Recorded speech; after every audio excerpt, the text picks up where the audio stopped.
HSC বাংলার দারুণ একটা প্রবন্ধ ঋতুবর্ণন, আর এই প্রবন্ধের একেবারে আদ্যপান্ত নিয়ে তৈরি করা এই মাস্টার ক্লাস বিশ্লেষণে সবাইকে স্বাগত। পরীক্ষার সর্বোচ্চ নম্বর নিশ্চিত করার জন্য এই প্রবন্ধটি কিন্তু আক্ষরিক অর্থে একটা ট্রাম্প কার্ড, কারণ সৃজনশীল আর বহু নির্বাচনী প্রশ্ন এখান থেকে আসবেই। তো এই পাঠ সহায়িকায় প্রবন্ধের প্রতিটি স্তর একদম সহজ আর সাবলীল ভাষায় এমনভাবে ভেঙে ভেঙে আলোচনা করা হবে যাতে পরীক্ষার প্রস্তুতি হয়ে ওঠে শতভাগ নিশ্চিদ্র। ঠিক আছে, চলুন এক নজরে দেখে নেওয়া যাক আজকের আলোচনার রূপরেখায় ঠিক কি কি থাকছে। ১. প্রবন্ধের পটভূমি ও লেখক। ২. গ্রীষ্ম ও বর্ষার বৈচিত্র্য। ৩. শরৎ, হেমন্ত ও শীত। ৪. বসন্ত, ঋতুর রাজা। ৫. গুরুত্বপূর্ণ শব্দার্থ ও এমসিকিউ। এবং সবশেষে ৬. সৃজনশীল প্রশ্ন ও প্রস্তুতি। তো শুরুতেই চলে যাচ্ছি আমাদের প্রথম অংশে, প্রবন্ধের পটভূমি ও লেখক। মূল বিষয়বস্তু বোঝার জন্য লেখকের দৃষ্টিকোণটা বোঝা কিন্তু ভীষণ জরুরি। ঋতুবর্ণন প্রবন্ধটি লিখেছেন প্রখ্যাত সাহিত্যিক অন্নদা শঙ্কর রায়। তার জন্ম ১৯০৪ সালে। মজার একটা ব্যাপার হল, পেশাগত জীবনে তিনি ছিলেন একজন পুরো দস্তুর ভীষণ ব্যস্ত প্রশাসনিক কর্মকর্তা। কিন্তু ভাবলে অবাক হতে হয়, দাপ্তরিক ওই শুষ্ক জীবন তাকে বাংলা সাহিত্য, সংস্কৃতি আর প্রকৃতির প্রতি গভীর ভালোবাসা থেকে একটুও দূরে সরিয়ে রাখতে পারেনি। তার লেখার সবচেয়ে জাদুকরী দিকটাই হল, একদম প্রতিদিনের সাদামাটার সহজ ভাষার ভেতর দিয়ে তিনি মানবতার খুব গভীর সব চিন্তাভাবনাকে অনায়াসে ফুটিয়ে তুলতে পারতেন। বাংলাদেশ হল পৃথিবীর সেই হাতে গোনা কয়েকটি বিরল দেশের একটি, যেখানে ষড়ঋতু বা ৬টি ভিন্ন ভিন্ন ঋতুর দেখা মেলে। গ্রীষ্ম থেকে শুরু করে বর্ষা, শরৎ, হেমন্ত, শীত আর শেষে বসন্ত। এই যে অবিরাম একটা চক্র, এটি দারুণভাবে ফুটিয়ে তোলে কিভাবে এই ঋতুগুলো বাঙালির আবেগ, সংস্কৃতি আর লাইফস্টাইলকে প্রতিনিয়ত আকার দিচ্ছে। এবার আমরা প্রবেশ করছি প্রবন্ধের দ্বিতীয় অংশে, গ্রীষ্ম ও বর্ষার বৈচিত্র্য। এখানকার সবচেয়ে চমকপ্রদ বিষয়টা হল প্রকৃতির দুটো সম্পূর্ণ বিপরীতমুখী রূপের পাশাপাশি অবস্থান। একদিকে গ্রীষ্মের খরতাপে তৃষ্ণার্ত রুক্ষ ফেটে চৌচির হওয়া প্রান্তর, আর ঠিক তারপরেই হঠাৎ করে বর্ষার জলে টইটুম্বুর সজীব এক প্রাণবন্ত পরিবেশ। অন্নদা শঙ্কর রায় প্রকৃতির এই যে নাটকীয় পরিবর্তন, সেটাকেই তার লেখায় চমৎকারভাবে তুলে এনেছেন। গ্রীষ্মকালকে অনেকটা একজন কঠোর শিক্ষকের সাথে তুলনা করা যেতে পারে। প্রচণ্ড রোদ, খটখটে শুকিয়ে যাওয়া নদীনালা, সব মিলিয়ে একটা চরম রুক্ষতা। কিন্তু এই কঠোরতার পরেই আবার জাদুকরী একটা ব্যাপার ঘটে। আম, কাঁঠাল, লিচুর মতো দারুণ সব মিষ্টি ফলের দেখা মিলে এই সময়ে। তার সাথে কালবৈশাখী ঝড়ের সে অদ্ভুত বুনো রোমাঞ্চ। চরম কষ্টের মাঝেও যে একটা অপ্রত্যাশিত সৌন্দর্য লুকিয়ে থাকে, সেটাই আসলে এখানে ফুটে উঠেছে। অন্যদিকে দীর্ঘ একটা খরার পর বর্ষা আসে, প্রকৃতির বুকে যেন প্রাণের আকস্মিক বিস্ফোরণ হয়ে। প্রবল বৃষ্টি, মেঘের গুরুগাম্ভীর্য আর কদম ফুলের স্নিগ্ধতায় চারদিক একেবারে সজীব হয়ে ওঠে। কৃষকের মুখে ফুটে হাসি। তবে লেখক কিন্তু এখানে একেবারে নিরপেক্ষ। প্রকৃতির এই রূপের পাশাপাশি অতিরিক্ত বৃষ্টিতে যে বন্যা আর মানুষের দুর্ভোগ তৈরি হয়, সেই রুদ্ররূপটার কথাও তিনি অবলীলায় মনে করিয়ে দিয়েছেন। এবার যাওয়া যাক তৃতীয় অংশে, যেখানে রয়েছে শরৎ, হেমন্ত ও শীতের স্নিগ্ধতা। শরৎকালকে বলা যায় প্রকৃতির এক শান্ত বিরতি। ঝকঝকে নীল আকাশ, পেঁজা তুলোর মতো সাদা মেঘ আর বাতাসে দোল খাওয়া শুভ্র কাশফুল, সব মিলিয়ে এক অদ্ভুত প্রশান্তি। আর এই শান্ত রূপটাই ধীরে ধীরে গড়াই হেমন্তে, যাকে বলা যায় একটা বড়সড় ফসলের উৎসব। চারিদিকে পাকা ধানের ম গন্ধ আর কৃষকের চোখে মুখে সফলতার হাসি।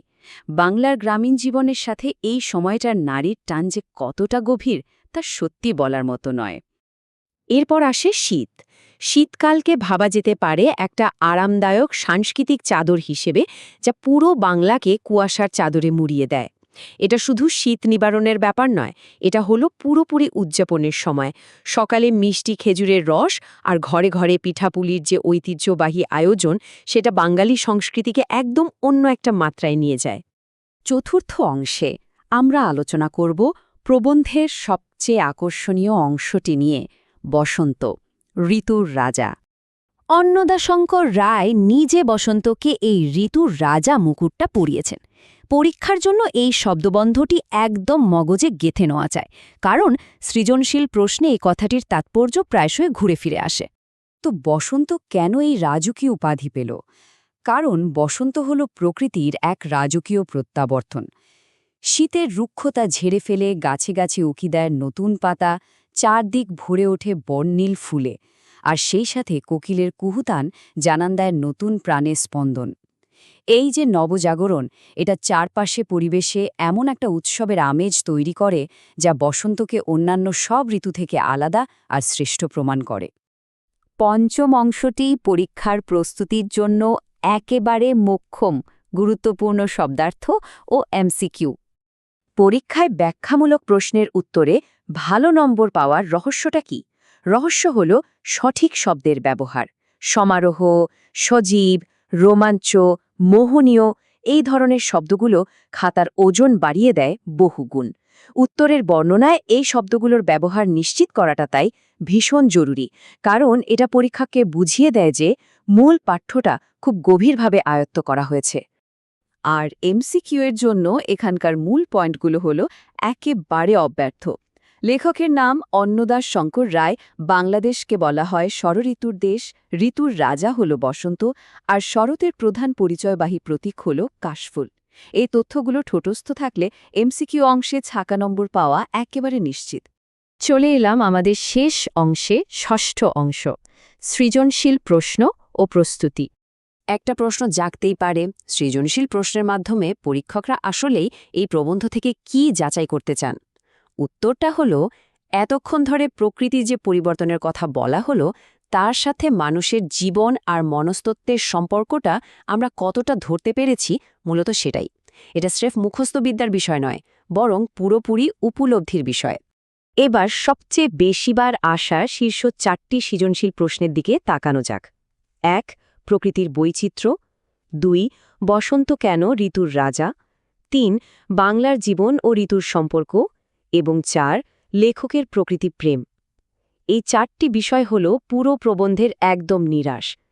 এই কাঠামোটা বুঝতে পারলে যে কোনো সৃজনশীল প্রশ্নের উত্তর দেয়া একদম জলের মতো সহজ হয়ে যাবে। চলুন দেখে নেওয়া যাক কিভাবে একটা নিখুঁত উত্তর দাঁড় করানো যায়। এই 3টি ধাপের সূত্রটা জাদুর মতো কাজ করে। প্রথম ধাপে উত্তরের শুরুতেই প্রবন্ধের মূল ভাবটা খুব পরিষ্কার করে 1 বা 2 বাক্যে লিখতে হবে। দ্বিতীয় ধাপে যে ঋতুর কথা জানতে চাওয়া হয়েছে তার নির্দিষ্ট বৈশিষ্ট্যগুলো আলাদা করে তুলে ধরতে হবে। আর তৃতীয় বা শেষ ধাপে প্রকৃতির প্রতি লেখকের যে ভালোবাসা সেটার উল্লেখ করে উপসংহার টানতে হবে। এই ফর্মুলাটা প্রয়োগ করলে সেরা নম্বর পাওয়া ঠেকায় ক্যা। সব শেষে একটা ভাবনার জায়গা রেখে যাওয়া যাক। প্রকৃতির প্রতি গভীর ভালোবাসা ছাড়া কি সত্যিই আমাদের সংস্কৃতির আসল সৌন্দর্য উপলব্ধি করা সম্ভব? অন্নদাস শঙ্কর রায়ের এই প্রবন্ধটা কিন্তু শুধু কিছু ঋতুর বর্ণনা নয়, এটা একটা আয়না।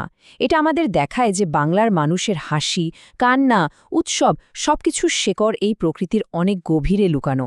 প্রকৃতিকে না ভালোবাসলে বাংলার আসল রূপ কখনোই চেনা যাবে না। আশা করা যায় এই বিশ্লেষণটি মূল প্রবন্ধটিকে আরও জীবন্ত করে তুলেছে।